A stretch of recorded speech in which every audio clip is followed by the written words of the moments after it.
শান্তি শান্তি। কি হলো? তোমাকে কখন থেকে ডাকছি, তুমি একটু আসতে পারছো না? তোমার আজকে ব্যবস্থা করছি, আমি যাচ্ছি। দাঁড়াও। কি হলো? তোমাকে কখন থেকে ডাকছি, তুমি চুপ, একদম চুপ। नहीं नहीं नहीं नहीं सारुण के यहाँ कुछ तो गड़बड़ है जरूर। কি হলো?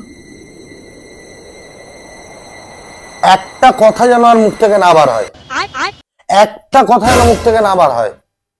কাজটা কি ছ্যাবলামো পেয়েছো নাকি? ইয়ার্কি পেয়েছো কাজটাকে? কাজ করতে হলে ঠিক মতন করো, নালে কাজ করতে হবে না।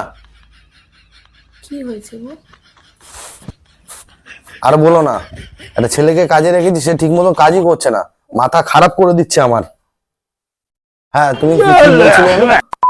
আমি বলছিলাম যে তুমি চা খাবে না কফি খাবে? কফি করে নিয়ে আসো, যাও। ঠিক আছে। আমি ভাবছিলাম না, আমি বললাম তুমি আমার প্রাণ।